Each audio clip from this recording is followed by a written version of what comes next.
them at this point, and enjoy the webinar and feel free to interact.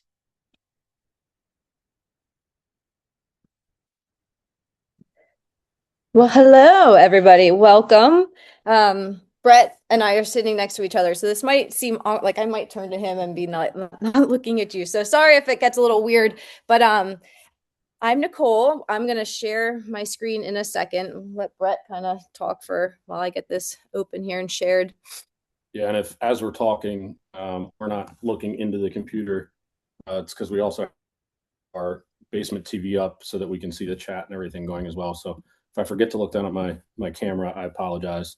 But yeah, the biggest part of this, we've done these roundtables at the state convention several years, and it looks like after how things have been going at the national conventions with the coffee talks, that the roundtable has kind of become its own thing. We found that the field of adaptive PE doesn't necessarily need us coming to you and doing a presentation all the time, but in a lot of cases, it needs just more collaboration. So probably 6 years ago, 5-6 years ago, at least 4 years ago, we did we put in a presentation and did collaboration roundtables as an actual presentation at Shape, and we got a lot of good responses. So we're looking forward. Hopefully that becomes like a coffee talk portion at Shape PA, and hope that that's a beneficial thing to you in the fall, but also what you get here tonight is something beneficial to you, and it's not just someone talking at you from their experiences, but all of us collaborating and talking. If you are able, want to, willing, we have a little QR code there or a little tiny URL that you could type in. It'll give you access to this presentation. There's not really much in here that if you wanted to save it, but we have some slides where we're hoping with such a large group, we want everybody's voices to hopefully get us heard as best they can. So there's some slides where you can interact and kind of type in some questions, thoughts, and that kind of thing. So if you want to take a second and try to get onto the presentation, please feel free. I'll keep that up for another minute, but yeah, we'll also be monitoring the chat. So if the tiny URL or the QR code doesn't necessarily work for you, the chat is also a great place to put in there. And then we'll try and keep up with people, questions, comments. If you raise your hand or anything like that, we'll be happy to try and give you a chance to speak your mind. Yeah, we do have grandma is here, so if you want to keep us, like us two personally, after, please feel free to stay as long as you want and are able, because we have a babysitter, so we're not rushing out of here at any time. So again, we want to make sure everybody's heard as best they can be. All right, I'm gonna click ahead. Oh, I hear crying. Just to do a little intro of who we are. Like we said, we're in the school district of Lancaster. I've been teaching strictly adaptive PE in SDOL for 14 years, going on 14. If you're familiar with being CAPE certified, I got my CAPE certification from Westchester in 2011. So Westchester, go Rams, reppin', love that. I also have a master's from Westchester in special ed, and then another master's in adaptive PE from Western Michigan. Brett and I both, just speak for him, are certified Special Olympics coaches. We started unified sports in our district 6 or 7 years ago. We are no longer currently coaching just because it is not our season of life right now, but we are very familiar with all of that. And then there's a couple toy awards down there. I don't like to speak all the time about them, but 2017, 2018, and 2019, I was named an APE Teacher of the Year. So that's my background. Thanks. Yeah, and I've been teaching for 13 years, mix of APE, both in the school and out of the school, a lot of volunteer work and side work with special education type stuff. CAPE certified from Westchester in 2013. Liz, love that you got your crew in here. My post-bac level 2 cert is in applied behavioral analysis from Penn State. I stopped just short of receiving my BCBA. Special Olympics coaching certifications all across the board. And then, the unified sports program started in Lancaster with us, and we actually won a state championship. I'm going to speak to them because that was pretty cool. But yeah, that program's going strong, and I encourage all of you undergrads, if you get your job, when you get your job, you're here showing the dedication to your program right now. When you get your job, go start a unified program, because it is an incredible opportunity for inclusion and the opportunity to push kids beyond what they see themselves as a coach. It's awesome. Moving ahead. All right. So hopefully tonight there's going to be a lot of hearing from you guys, questions that you might have.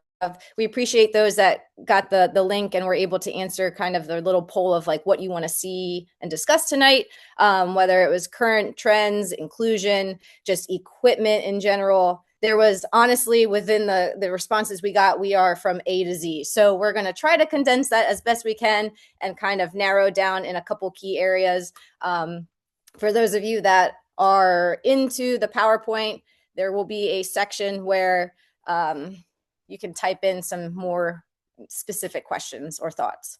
All right. So just to get started in your little chat box here, if you can give us either a thought. I didn't even think about students. I'm sorry, I'm not including everybody. Now I feel like a butthead.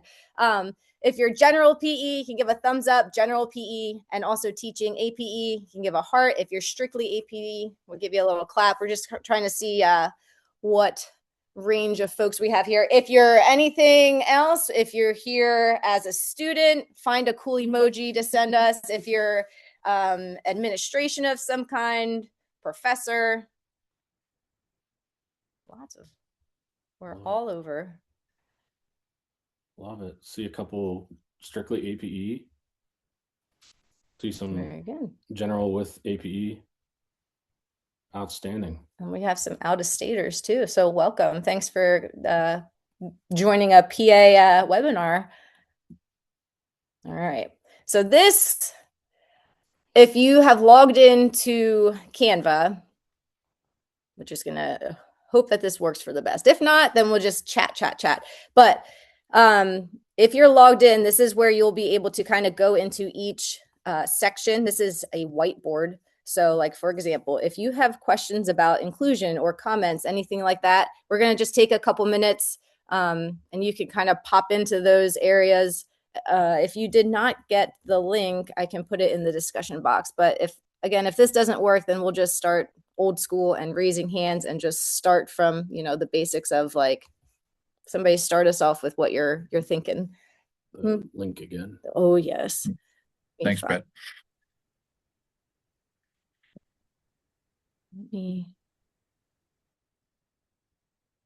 Oh, no.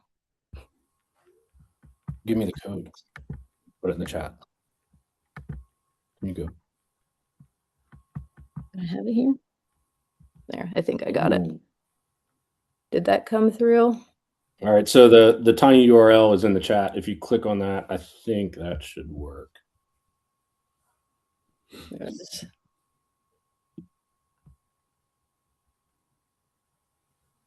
All right. My screen's still sharing. Okay. Got it. Good. All right. If you just want to take a minute, go through those. If you feel like typing in something, it just kind of guides us a little bit more. If not, you just hang out for a minute. And if you want to pop in to start some chatter, you're welcome to. This is a new, and we could take feedback on this. This is a new way to use Canva to us. So it was hard to know how many people were going to be here and how to like manage so many thoughts and feelings and things. So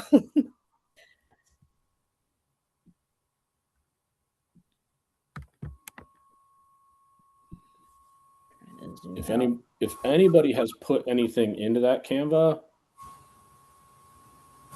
feel free to unmute and be like, I put something in so we can see if it's working, or throw it in the chat. I put something in the data collection assessments area. Oh yeah, it shows up. Woo! Hey, it's a win. Perfect. All right, so there's a great example of what this would look like. Oh, must have moved a box. I'm sorry. Assistive tech. Oh, that says my name. Did I do that? Oh, we got some equipment.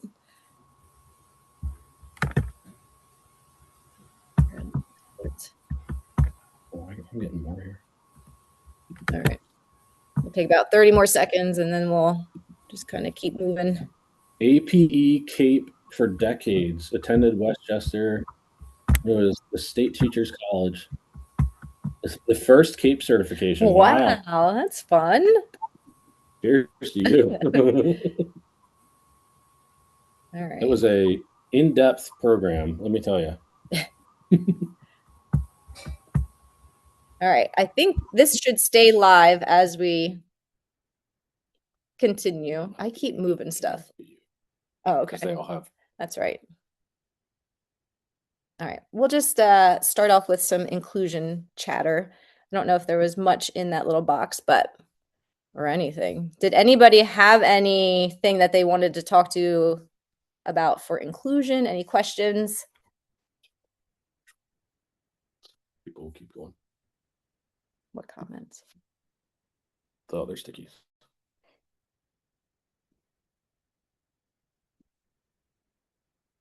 What do you mean? So we'll start with the comments that are in here and we'll get it going. Not assistive tech.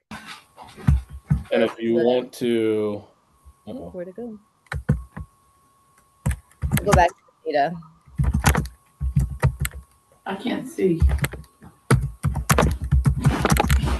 Yeah. All right, so we have several sticky notes in data collection. We'll start there. The one, how do you collect data when classes are going on?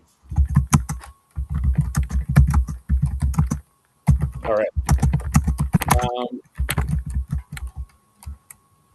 So this is an interesting question, and this spans across all of special ed, because in the general ed class or in the AS classroom, for example, you've got 8 kids, 3 paras, and then the special education teacher. So data collection often is ongoing, related to goals and IPs and everything like that. So I have actually just recently started to see a ton of new technology and documentate iPad apps or documents that allow you to put a goal and then progress monitoring things, and you can go in there and tick off as you see those things happening. For us, our data collection is primarily within our classes in the gym, and it's based on what we're seeing as how those kiddos are performing skills and tasks that we put in front of them.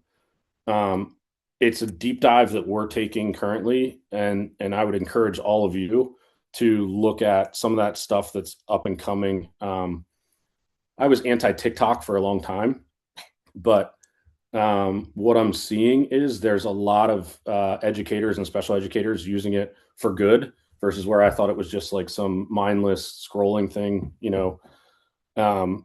So I would encourage you all to be looking at those people who are honestly ahead of us in the applications that are out there that allow you to build out a spreadsheet, an Excel sheet, and then tick it off easier.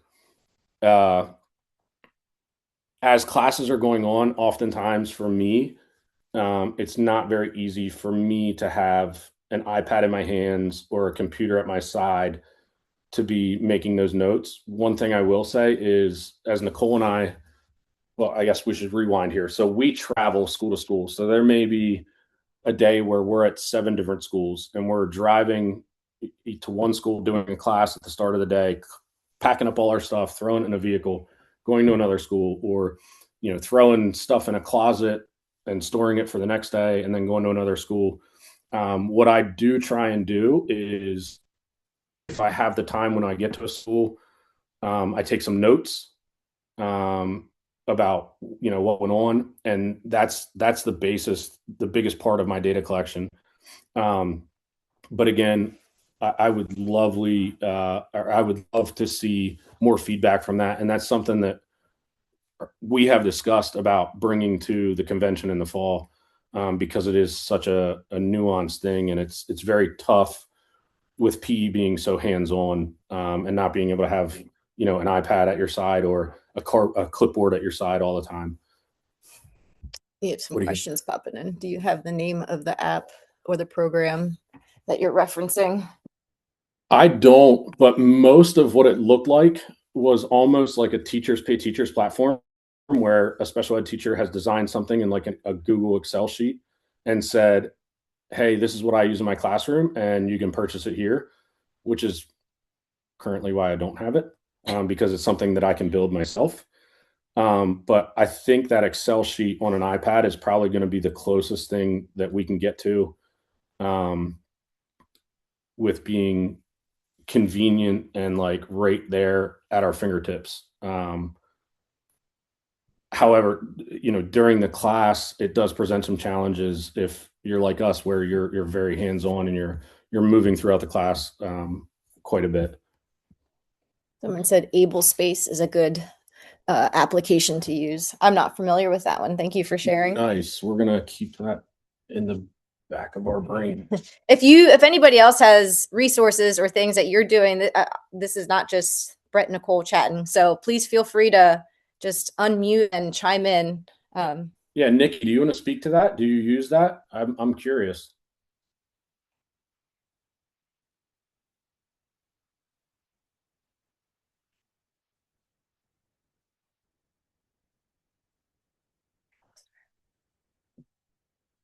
All right. Well, Nikki Downey, if you're able to unmute, you're welcome to speak to that quick. Yeah. Actually, I haven't used it yet for my adaptive PE class because I will be starting that in the middle of April. But currently, we use it for our ASD classroom. It is a program that we use on an iPad. You can use it for timing, percentages of things, and then also, so any of their goals, you can track their goals, and it's something that shows graphing and things like that. So it's a really good. We use it. It's pretty cheap. But yeah, it's called Able Space. That's pretty much, it's something newer for our programs in my ASD room. Outstanding. Does it look somewhat like an Excel sheet, and then it puts that into the graphs from there? The graphing I see is more like line graph or bar, but I have not seen where an actual printout looks more like an Excel. But Okay. yeah, but it's something to collect data. It's pretty easy to use. Awesome. Well, thank you. Definitely going to do some research on that.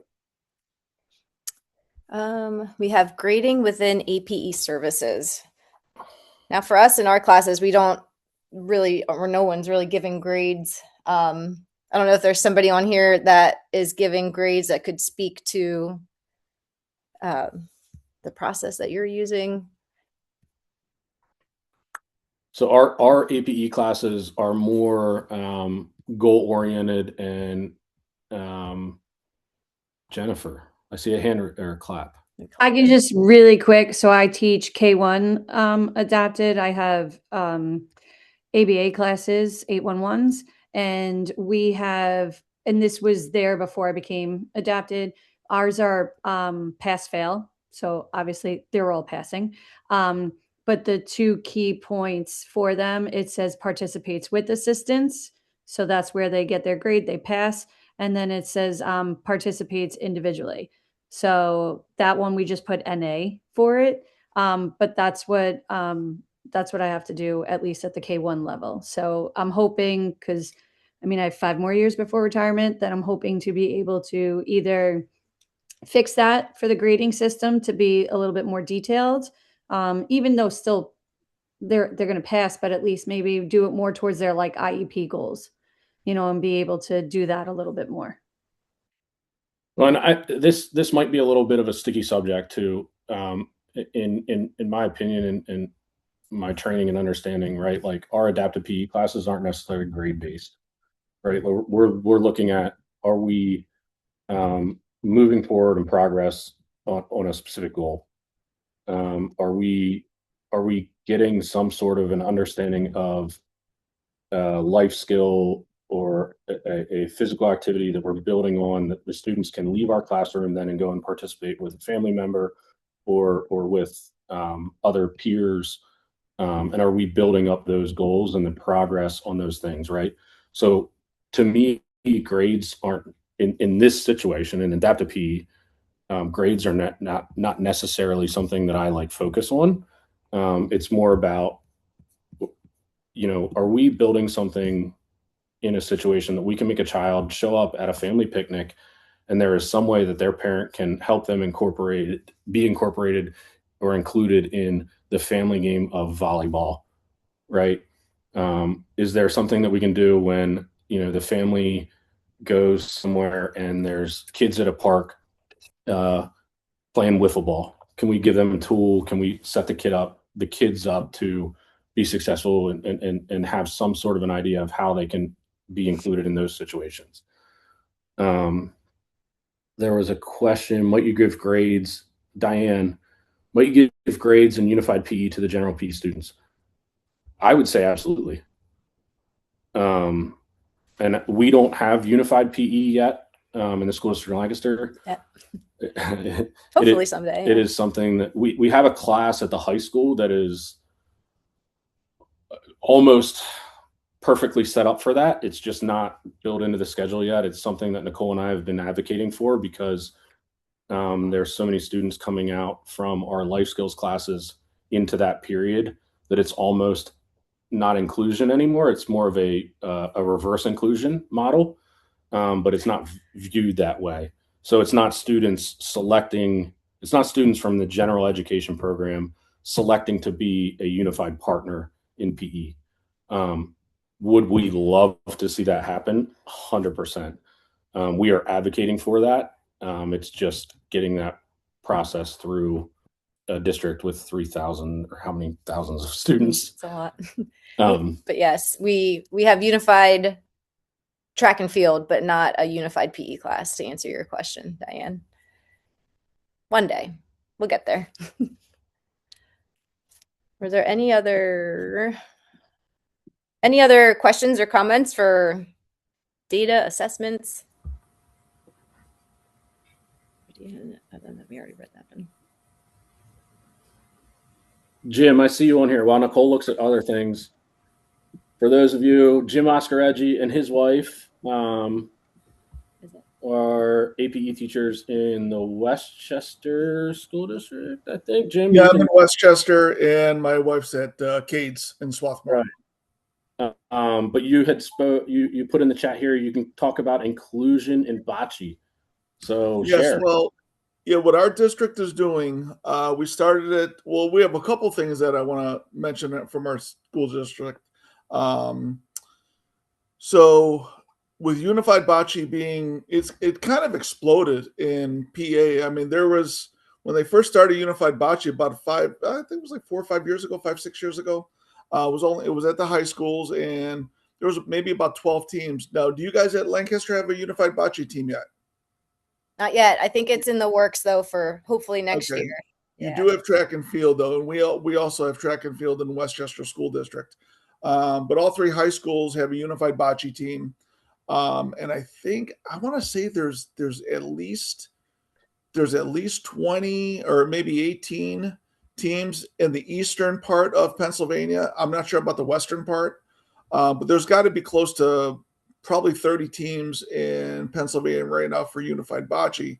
But I just started the bocce. Basically, I call it's unified bocce, but it's more reverse inclusion at one of my elementary schools. So I got together with the librarian, and what we did for basically the month of January and February, we had brought students in from fifth grade at one of our elementary schools, and they were selected few because there was probably 20 to 25 kids that wanted to be part of this, which is fantastic. So we would rotate with the kids during my adapted PE classes. I did it once a week. I didn't want to do it every adapted PE class because I still wanted to, like teach the regular adapted PE curriculum. But we started that this year, and it was very successful. And I'm going to try to start implementing that type of system in my different elementary schools. So hopefully within a year or two, we'll have it with the MDS class over at Starkweather, and possibly we'll try to get it going with the autistic support classes at like 3 or 4 of the other elementary schools. So that was what we try to do. We also have at one of the high schools, the regular physical education teacher does a kind of like a reverse inclusion class. There's 14 kids in the life skills class at Henderson High School, and they have 14. They call it. I mean, it's really not best buddies physics class, but it's that type where the physical education teacher develops the curriculum specifically for the kids with disabilities, and has about 14 to 18 regular ed students come in and either be like peer partners with them or buddies, or they even help teach a class sometimes. So that's been going at Henderson for probably the last 10 years. But the one thing that I don't know if my colleague is on here, Erica. I don't think she came on today. But about right after COVID, about 4 years ago, she started with the cycling program for kids on the spectrum, on the autistic spectrum, and that was a huge success.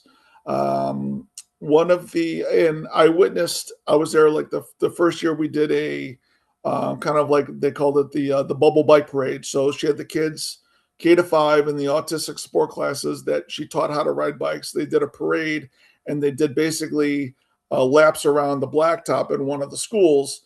And we invited the parents. We invited special education over there, and I saw 4 parents actually in tears, crying that they didn't know that their child could actually ride a bike.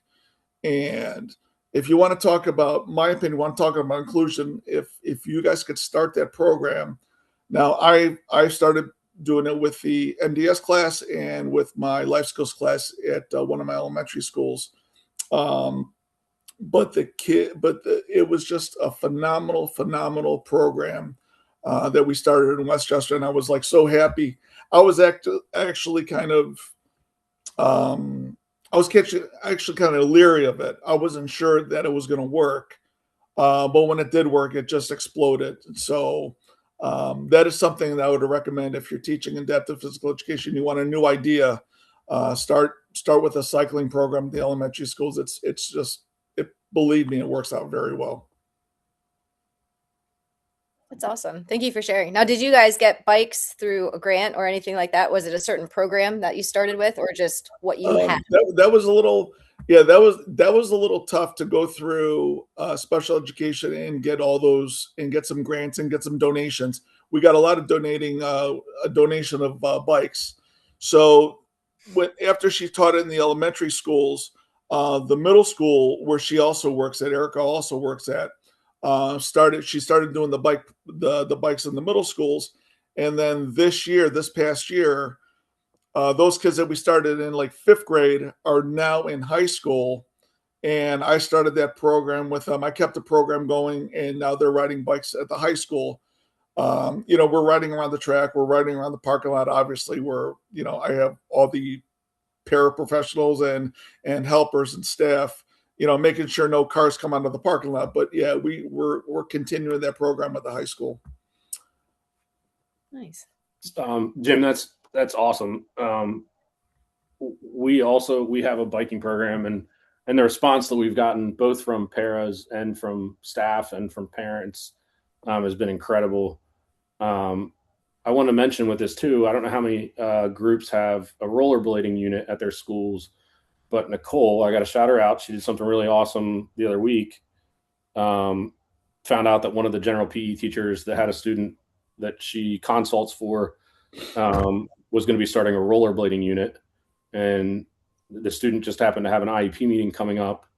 So she sat in the meeting. You want to talk about it? Yeah. Yeah, he's a student who uses a wheelchair. Rollerblading was probably not going to be, we're not putting him on a scooter or anything like that. So, yeah, I went to the IEP meeting and talked with mom, and he actually had a trike already at home because I was like, we have some adapted bikes. Would that be an option for him to do as an alternative? And she's like, well, that's a great idea. He actually has a bike, and she was willing to bring it in. So it really worked out nicely. And he had a blast just like motoring around on that thing. Like he was saying, like, this is so fun. So that's an option if somebody has rollerblading coming up and you need an alternative. Think about a bike. And there are grant programs out there to get those bikes into your schools. We have Amtrikes or Amtrak. Yeah, if students individually are looking for them, it's like the Ambucks. You need either like a PT, OT, somebody. Unfortunately, on their form, an adapted PE person is not, I don't know, credentialed enough. I don't know what We're the not right. permitted to do Yeah. measurements. You have to measure everything, but they actually can be granted a bike, and then that bike belongs to them. But typically, we've had a good turnaround of like once those students outgrow the bike, they kind of come back to us and are like, "Would you like us to donate it back to your program?" And so we have like a collection of these bikes now that, you know, once they're not being used or outgrown, they just come back to us. So that's kind of nice. The other thing is once they're involved in Ambox, and if they can prove that, or if they can show that the student has used the bike when they grow out of their bike, Ambox is as long as the parents stay connected, they're pretty good about getting them the next size bike that they need, or trike. It's been really cool. We'll talk about some more bike stuff here in the end of our presentation because we're doing collaboration stuff. We'll share with y'all. We do have a couple questions, comments about students with multiple disabilities being included, having limited equipment, looking for strategies for inclusion. And then I'm going to look at this one. This one says, how do you make MDS students feel included in general PE classes? So to speak for us in our district, so my students, I'm mostly the secondary level. My students who are in the MDS classes are not 9 times out of 10 not included in general PE. But at the elementary level, do you want to speak? Yeah, well, so what I do want to say though is like our multiple disabilities classes in the school district of Lancaster might look a little bit different than some multiple disabilities classes across the state. Our students in multiple disabilities, a majority-ish of them are coming from a hospital care setting, and they're coming with a nurse. Many of them stay at the hospital overnight and come out to school with a nurse to school, and they're getting full-on care throughout the day. So they are what I would consider, from what Nicole and I've seen from across the state and from doing some of this stuff, on the higher level of need on that spectrum, right? So our stance on that is full inclusion for a lot of those kiddos is not necessarily the least restrictive environment. Can I speak to this real quick? I completely agree with you. My name's Phil Hawk. I'm a phys ed teacher in the Central Bucks School District, but that's not my situation. My situation was we have full inclusion. It's required. Every single kid, regardless of disability, is included in the classroom. I agree with you. It's not LRE, but I don't get to make that call. So I'm dealing with the same population you are, working with them, hospital bound or severe medical disabilities with nurses in my space.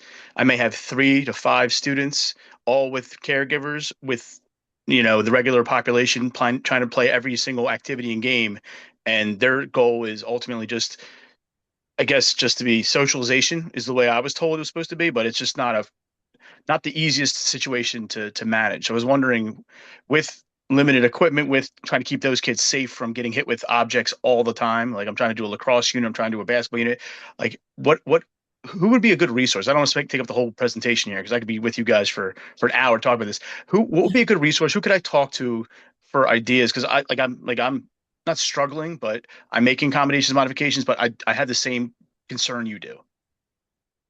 All right, so a couple things to unpack. As far as resources, like we are happy to be here for you as a resource all the time, whenever and however. Nicole has an incredible social media page that she posts all kinds of adaptations, modifications, things that we do in our classes. We'll share that at the end of this presentation. It's Adapt, Include, Move. It's on YouTube, Instagram, and TikTok. But as far as what you're saying, like first and foremost, we need to consider student safety, and that starts with, the caregiver, as you said. We call them SEPs now, paras, nurses, whoever. Like they need to be present with that student and like engaged with that student at all times, right? They should not have a cell phone out in their hand. In my opinion, they need to be ready to block a lacrosse ball from whacking a kid in the head, right? Like that could be presenting a serious medical concern for any of those students. Yeah, we use modified equipment. We use yarn balls in the situation, but there still could be a kid running with a lacrosse stick. There's always like my fear, and this is like a fear with all PE teachers, working with any special ed population is injury. And like I said, I try to modify everything I can to be the safest possible, but I'm more worried about me not doing everything I can for them because I always have the guilt, like they're not getting as much as they could have if it was in a self-included environment. So I'm basically speaking to that. Yep, we gotcha. So one of those things like, and the fact that you're on this call, right, shows that you're going to be an advocate for your students. There's something very interesting coming out, and I was teetering around whether I was going to bring it up during this meeting or not. But there is a Vanderbilt study that just got published January 13th, I think, of this year, and it is about the inclusion model that we've been using, and they took over 50 years to look at it.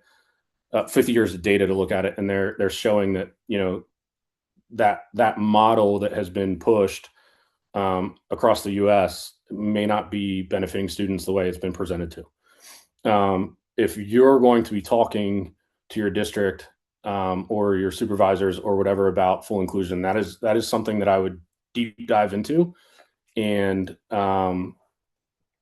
really use to speak to, like, hey, this is data right here that's peer reviewed and we're bringing to the table as PE teachers, not saying that we don't want our students here or we don't want this, but we want what's best for them, right?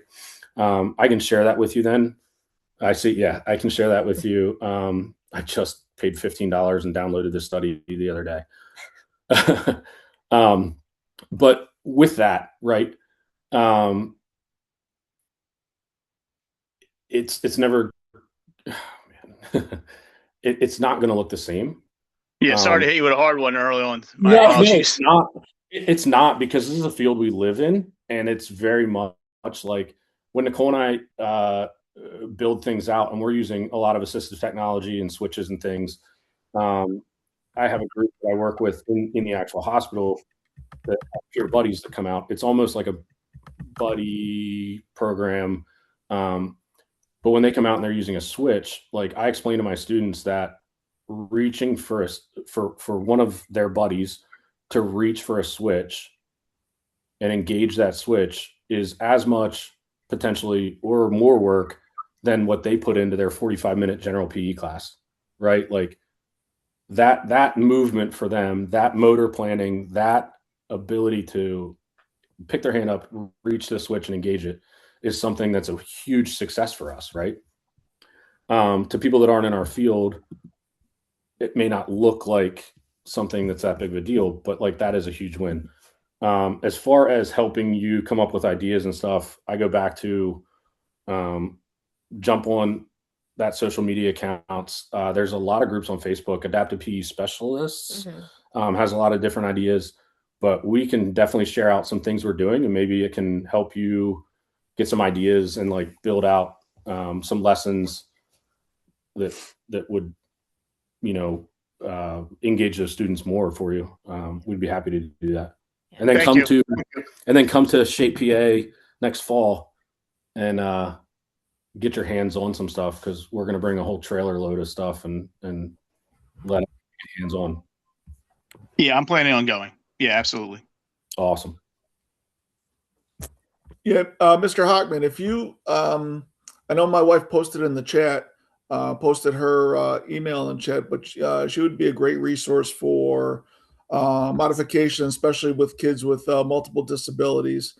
And I'll post my this is for everyone. I'll post my email in the chat if you guys have any questions in regards to, modifications, adaptations, or even general curricular stuff for AP. Just feel free to give me an email. That's awesome. Thank you.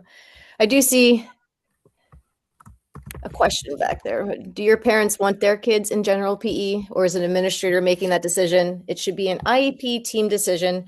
Have the parents write a letter to request evaluations for specifically designed PE instruction. I don't know if you saw That question was for me. It was a district-wide from the top down. The person in charge of special ed for the whole district required it for all specials, that all students were being 100% included, regardless of disability. So that is from the top down, and there was no going back. Like, we obviously had the same concerns you guys voiced, and we voiced those concerns, and it was like, too bad we're not meeting their IEP requirements in the classroom, needing to meet them somehow for socialization. We're going to do that in specials. So that's what we were just told. Can I make a comment on that? Sure. Of course. That's not an administrative decision. I would strongly suggest that your parents individually write letters requesting evaluations for adapted physical education services. Administrators cannot make placement decisions. That's an IEP team decision. Amen. Like, I appreciate that, but the you don't understand the political situation of my district, so I don't want to speak to that right now on recorded line. So sorry. I hear what you're saying. I appreciate it, but not the reality I live with. Thank you. Yeah, you feel free to contact me if you would like. Feel free. So while that's been opened up, I don't know if we still have the emoji possibility. I would imagine that quite a few of you, maybe not students so much, but quite a few of you in this call have that same situation. Can we get some like emojis, like who's dealing with that? Because Nicole and I 100% are as well. Do we still have that ability? Yeah. There's one. Yep. Jim. Yeah. Yeah. It's extremely frustrating when we are trying to do our best to support and provide to the best of our ability the least restrictive environment for our students, and then to be overridden. And when we all sit there and know our profession, and we understand that, yes, we should have the ability to sit down at an IEP meeting and share how we can provide that to our students, it's problematic when we're not able to be part of that conversation. The only thing I can say to that is, like, there needs to be a shift at the state level. Linda, there needs to be a shift at the state level with how PE is viewed, and there needs to be more pushback from parents. But in a district like ours, the parents aren't necessarily educated on their students' educational rights, and we are currently in the school district of Lancaster. It's a conversation that Nicole and I have literally every day. It's taking over more of our time than we care to, with how placements are happening, where students are being served or underserved, and it's something that has to change. And I mean, PE would be a great place to start with it. Yeah.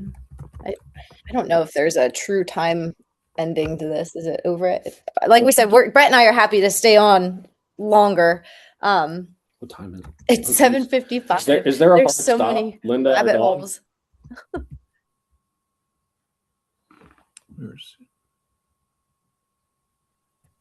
You'll be able to stay on. Okay. For equipment, here we'll kind of shift over to this equipment since I can see it. I see a question. Are there any must-have pieces of equipment you feel should be included in every gym, or any piece of equipment you feel is particularly versatile? Gear ties. That's our one of our big things that I think in our book bag. Gorilla gear ties are fantastic for everything, especially if you're into using like assistive tech. They're great to like bundle up your leaf blowers and like attach them to things. I would say think like bigger, brighter, lighter is always our go-to motto. Like any type of ball that could be larger, lighter in weight. There's a really cool in the slideshow. If you go ahead, there's a link tree that just had like we've tried to start accumulating some of our equipment into places. So there's a little link tree where there's like lists of things that we are using, some things that are like wish lists, but there's a really cool basketball net that is like a legit basketball net. What is it, like 3 feet to 7 feet that it extends? And it fits if you have like an SUV or a truck. It fits nicely. If you're itinerant, you can move that thing around. I feel like if you're thinking basics, you can never go wrong with like balloons, the foil balloons too. If you have latex allergies, does anyone have any must-haves that you're using? So they make Jim. I think you're still muted. Quick, we're getting a little feedback. I can type while you talk. Okay. But on it's beach balls, right? So we went from balloons.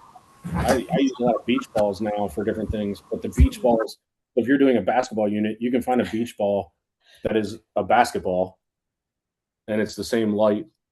It's the same thing as your typical red, white, blue, yellow beach ball, but it's a basketball, so it's still a basketball in your lesson, right? There's those indoor basketballs, the bounce quiet basketballs. They're a couple bucks from Walmart or Amazon. They're pretty cool. But I have found that like, okay, we're doing a batting lesson where we're hitting a ball off a tee, and you have your typical plastic softball, but you can also get a beach ball that's now this big and light, and you can put that on a tee and hit it.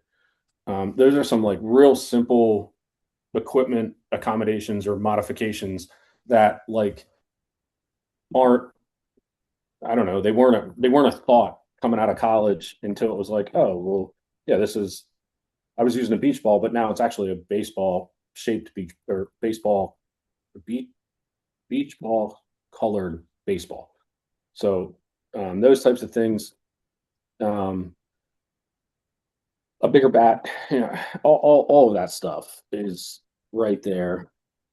How do you go about getting specialized equipment or getting the resources to make equipment? Let's jump to that. Which one? Jump to our slides. The question was, where do you go about getting specialized equipment? Nicole is an incredible grant writer. We use Donors Choose, Adopt a Classroom through our district. A lot of districts have their education foundations that are a nonprofit side of their district funding. Nicole wrote so many grants to them that the other year they just came out and they were like, we're going to give you a flat $2,500 every year. Like, wow.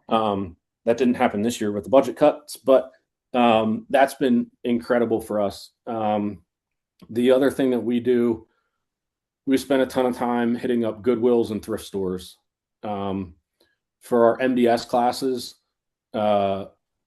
if we just did Olympics a couple weeks ago, and we had a curling unit where we had these awesome curling rocks that are like the fan blowers, and you can get them off Amazon. They're like 40 or $50, and it's a whole sheet you lay out with the target for curling. But then for MDS students, along with that, we also found at a Goodwill a tabletop curling that's like super tiny, and it's got marbles, so you can put it on the student's wheelchair table, and they can do curling right there. They've got that. It's those trinkets that you see that you get like grandpa and grandma at Sears for Christmas, and we find them at Goodwills all the time. But like a basketball shoe, and that can be put on a student's tray table. There's a baseball one that's like a flick of a little elastic baseball bat. All kinds of those things. So it's smaller and it's right in front of the student, and they're still participating in a baseball activity if you're doing a baseball unit. They're still participating in a curling activity if you're doing a curling unit. Those types of things are simple modifications that, again, until we really took a deep dive into this, it wasn't a thought. But Goodwills, grants, and then the other thing that has been fantastic for us is collaboration within our school district. We work a lot with our robotics program, and we have what's called a building trades, which is almost like old school industrial arts. And she'll come up with an idea or draw something up, and then we go meet with that teacher, and they love to get involved in supporting students in our building, right? And a lot of times they have the budget to do it. So you challenge them with like, hey, we need a machine that's going to be switch adapted to kick a ball. And then the robotics program's like, well, we got the switch and we can figure that out. And they go over to the building trades and they're like, can you build the actual implement for us? And it happens. We extended that to the local college, and no cost to us. We took one of our wheelchair bikes to the college, and they have some students working on motorizing it to make it switch adapted. So like there's collaboration that you can do, and usually it's just an email and maybe a quick meeting that your college tech school needs the students to do a project anyway. So Yeah. they have the budget and they're going to be building it up. So if you go to them, it may cost you nothing other than like telling them what you want and what you need and letting them go nuts and seeing what they can build. It's been really awesome to do those things. The other collaboration that we had this year, which was incredible, our IT department came to an after school event and was like, wow, you guys are doing some really cool stuff. We should meet. So meeting with them, they were like, well, we think we could do more. You guys should come talk to us. And we've gotten this awesome interactive projector through them because they had budget left over. That's been really cool collaboration. And then some other stuff, but there's stuff out there. It's just like having the conversation and saying, hey, having conversation, I guess, outside of special ed. Special ed really focuses a lot on the classroom, and the other aspects of your don't necessarily know what you need in PE. But it's been great for us opening doors and talking to those folks has gotten us some really cool stuff.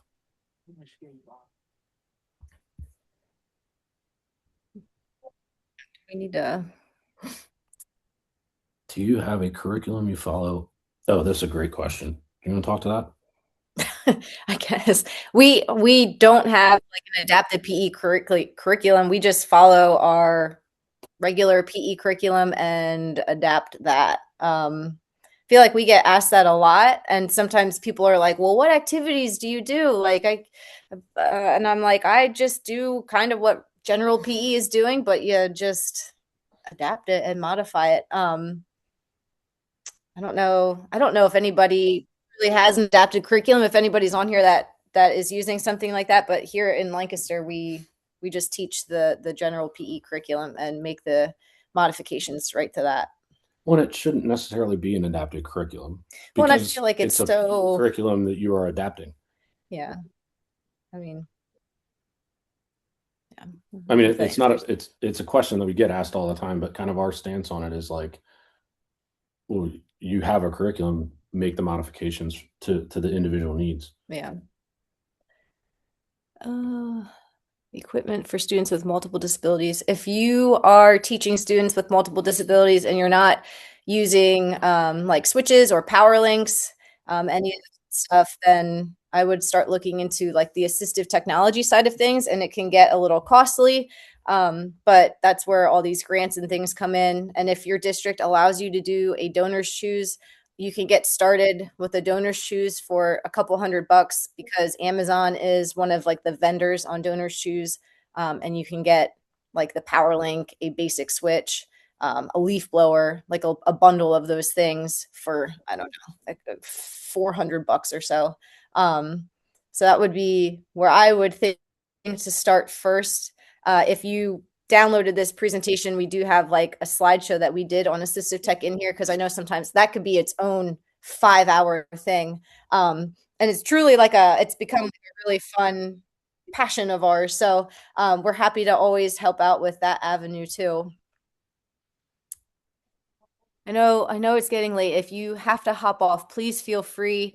I don't know if I should just... What was at the end here? Did we have no, I don't know. We'll just keep, if you're not hurting our feelings, and like Linda and Dawn, if you need to kick us off, kick us off.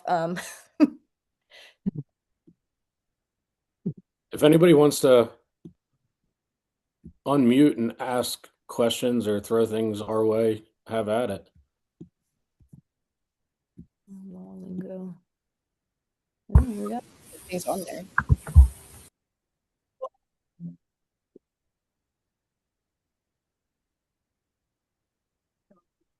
I don't know. I feel like we need a million of these to just focus on like one topic for like one night and be like, tonight it's talking about inclusion strategies, or it's talking about assistive tech.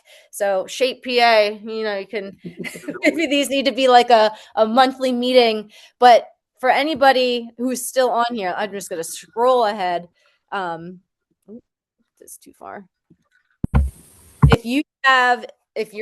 Whether you're in PA or not, if you're going to be at the convention next year, if you have suggestions of like what you want to see, if there's a like coffee talk where we all can meet and kind of talk about things, you can throw some of those ideas or suggestions into the chat, and it'll definitely help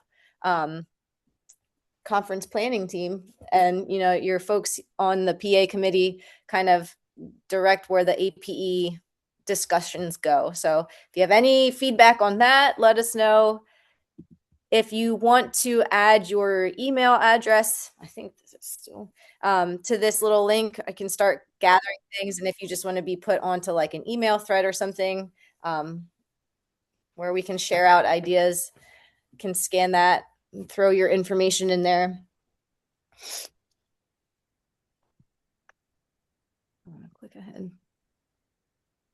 But otherwise, if you need that, let me know. But otherwise, feel free to reach out. And I know a lot of other folks have shared their contact. And I think the nice thing about like this community, whether you're strictly APE, whether you're a student, whether you're anywhere in between, it's very willing, open committee for sharing. I feel like there's nobody is ever like, oh, like I'm not gonna share anything with anybody. It's necessary because being in the thick of it every day, I think a lot of us are going through more of the same things than what people might realize.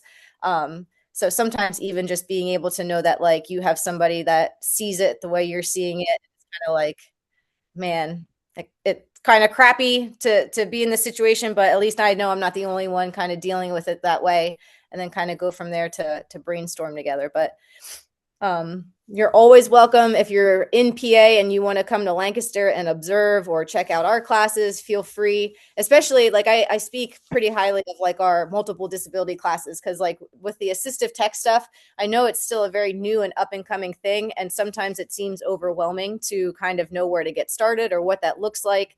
I think we do a good job in Lancaster. And I know down in Westchester, Ask Reggie's, you guys are doing great stuff with switches too. So if you have people who are saying, yes, come reach out, come observe, come do it, I would take advantage of it if you're able to.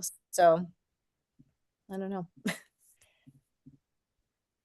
Is there anything we missed? Guys, I just want to say thank you for hosting. This is I think this was very, very necessary. Hopefully would like to, if we could do something. I don't know where's Shape PA going to be this year? Is it back in like Lancaster, back in Lancaster area, or Yeah, It is back at the Spooky Nook. Nook Sports Complex. okay, it'd be Spooky Nook again? Yeah. Yes, So 13th of November. okay, I think like a group like this is very important. I mean, if we could do this, like once in the conference and like once now, I think it's a great idea just to even just promote adaptive physical activity and adaptive physical education. I think this is a great community that we have here, and just a great to share ideas. And I appreciate you guys doing this. For pleasure. Hey, Thanks, Shape we- PA. you were the start. Yeah, well, maybe, but that was years ago. Yeah, but it's good to have, you guys are younger, definitely younger than I am, and but it's definitely professionals like yourself. I really like we as a group really appreciate all the work you're doing, and I enjoy the TikToks and all the information that you're putting on social media. It's fantastic. Thank you. We appreciate it. Future idea conversation utilizing support staff. Yeah, that's a big one. We didn't even talk about like support staff. Yeah, Jill, that could be a whole hour in itself. You're right, and I have noticed that, and Jim, Bernadette, I'm sure you could speak to it as well. Your support staff that's coming into the gym can make or break how successful a class goes. I mean, it's incredible what good support does when you put all the time and effort into building out a lesson and making something awesome, and then they either buy into the lesson or they would rather be, oh, this is cool, you guys are great, and our 45 minutes is done, on to the next thing. It's very, very, very sometimes it can be frustrating, but it's also really cool when you have good support that makes the lesson awesome and really supports their kids. I'm just going to jump in and say that that could be a whole month of lessons about support staff. I have some people say, class is over already. And other ones are like, when are we done? you know? So, the ones that are engaging with the students, are like, it just goes by so fast. The ones where I'm trying to get them to engage with the students, it's dragging them. I'd rather be in the gym by myself, sometimes, but it is really engaging. Getting the support staff to buy in is a huge issue every single day. Do you feel like you're running into support staff having little to no training in general to what their expectations, or even something as simple like if I'm engaging with a student with autism and I'm I'm placing a demand, or I'm saying like, pick up or swing the bat or something like that, and then you have the para standing next to you going, swing the bat, swing the bat, swing the bat. It's like, well, that's like 101 stuff, right? Like that's basics, right? Absolutely. And you're just not getting that training, not even from a PE standpoint, just a general understanding of working with a student with autism. My buzzwords for this year are presume competence for every student. Presume competence, and then you can encourage them to be doing more. That's cool. That's a good one. Like that, yeah.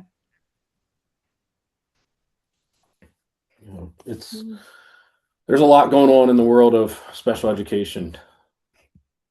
What was the term for inclusion? Functional exclusion is like our buzzword for the big inclusion push. and not really listening to the opinions of the professionals in the field is that it's called functional exclusion. So, everybody's included, but they're still excluded when it comes down to it. Yeah, when you bring a child into the gym and they sit there and are expected to keep score or sit and watch socialization, you're still excluding the child. They're not involved in the activity. So there's a new buzzword out there, functional exclusion. Thank you so much for setting this up and having this discussion tonight. It was great. Yeah, No, pleasure. We're happy to do it again, Shape PA, or any other people that want to host. But I definitely agree. I think it's a necessary thing that, like, the APE community and those that are involved are, sharing out more and more. I don't know if Linda or Dawn, if anybody saw that the Act 48 credits weren't working for some people, especially if they're out of state. So I don't know. I updated the access, so they should be able to get to it now. Perfect. Jessica, can you speak to that? Is all you need just us to create a certificate and send it your way and you'll get it? Yeah, definitely. Yeah, just the Act 48 for Minnesota, that's it. We don't have like the identification numbers and things like that to put in that Google form. Okay. Would you be able to connect us with the other emails of the teachers that were in this, that we could make that certificate? Yeah, I saw 3 other teachers. I have their names. I can figure out how to connect. Yeah, and then if you send us an email, we'll make a certificate and send it your way. If that's all you need, absolutely. Perfect. Yeah, and it was just BC McCoy at sdlancaster.org. Yep. Perfect. And then same for you, Nikki from Michigan.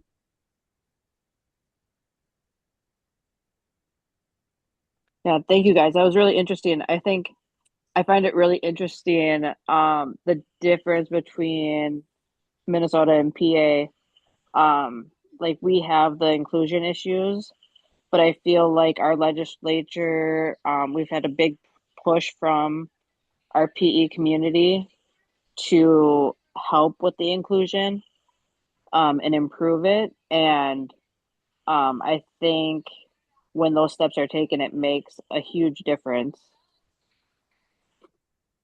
Yeah, it's very interesting, and I I don't want to speak out of line, but we are seeing in the past couple of weeks, I've spoke to higher administration from different districts in our area because of some of the stuff that's going on, and I am seeing, at least in our general area of Pennsylvania, that there are a lot of districts that are pulling students back into the general how do I say this? The school, like putting them back in general PE. Well, putting them back into just general public education, like our higher needs students in our area who have been out at like IUs or specialized schools because of the cost that it takes to move them out of the public school setting. They're bringing them back in. Well, with that though, you need to be providing them the appropriate supports and education. But they're missing that on the PE side. I mean, truthfully, they're missing it on all aspects of the child's education. I was gonna say, like, are they like a level 3 kid and they're not in a level 3 setting? So I don't necessarily know. We don't in Pennsylvania. We don't have a levels. So it'd be like the higher need kids that need to be in like an ASD classroom. Yeah. So our district, and this is one of the biggest challenges we're facing right now. And I could go down a rabbit hole real bad. There are things that are not being provided, like functional behavior assessments are not being done for change of placements. Reporting to the state for physical assaults on teachers, for physical assaults on staff are not being reported. Our district, man, I'm going to get myself in trouble here. Our district. That's really shocking. I mean, it is, and it's disgusting, and it's, Mhm. in my opinion, it's criminal. Right. Yeah, Well, how do they expect people to want to be teachers when that stuff is happening? to the extent of they have they're not following through with quote unquote suspensions, Mhm. because that would trigger the manifestation and then would trigger additional supports and all of those things. So it's just being circumvented, and it's very, very, very bad and very poor. Terrible. But yeah, so it's across the board, and I think as the way budgets and money for public education is moving and looking like, there's got to be a big push here, and there's got to be some change. Mhm. And hopefully, maybe that comes at a national level. It's been, to my knowledge, it's been years and years and years since there's been any federal court cases dealing with, education for students with disabilities, right? Like Mhm. IDEA, FAPE, all of that stuff. And it seems like until some of those things happen, there's not a lot of change. But yeah, I don't know. Yeah. It's No, wild. it's really tough. And Yeah. I mean, I've seen TikToks, I've seen YouTubes. You guys do a great job. So keep doing what you're doing. You're doing a wonderful job. Thank you. Thank you. Yeah, I appreciate it. Jessica, can I ask you a question, please? This is Jim Oscaregi from Westchester Area School District. Sure. In Minnesota, since this is really good that you're in, because I would love to get like a different state, what their interpretations are and what their ideas are. In your schools, do they have kind of like an adapted class, or like a reverse inclusion class that we do at two of our high schools, where the students in regular education are getting physical education credit for being with the students in the adapted PE class? And I'm not saying reverse inclusion is right or wrong or good or bad. I think if it's done correctly, it's a huge benefit for both the students in regular ed and the kids that have adaptive physical education. I just want to know, does Minnesota or does your school district do that sort of type of class? Yeah. So if I'm understanding you correctly, so you're saying like there's a class that we call it like a unified program. Correct. So right. So it's like general ed students are with adapted PE students, but it's geared more towards like a day setting. Okay. Is that what you're saying? Yes. Yeah. Okay. So we have it both ways. So we have it, there's unified, and then also like for me, it's different. I am a contracted worker, so I work in mostly charter schools. So I know like people that are in school districts, I know like they have unified programs. I know that they can provide like indirect service for students who are in that have DAPE services but are in a general PE class. Okay. And then we also can provide like pull out services for small groups or individuals, or we can push into general PE. Well, that's what I do at two of the high schools that we have three high schools in our district. I do two of the high schools. They have the reverse inclusion model, and then I also see the students for adaptive physical education in a pull out session. So they're getting both. Yep. At least at the high school, middle school, and elementary school, we just don't have the time and space to do this at the time.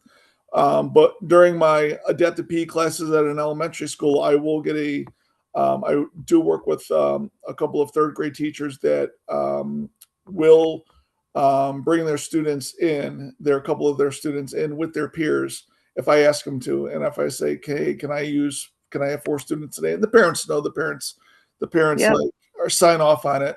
But some of the students are really willing to do that, and I think it's more effective.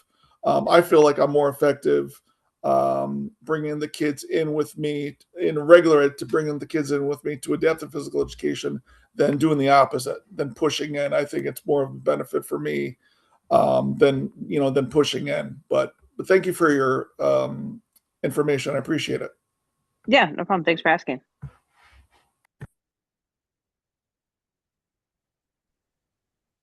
All right. I don't know. I feel like we're kind of wrapping up here. Are you reading a question? Yeah. Just reading what Diane, what you wrote. It really is wild that we have federal law that governs special education, but each state kind of does it different. And yeah, what you're saying, Diane, with California, I believe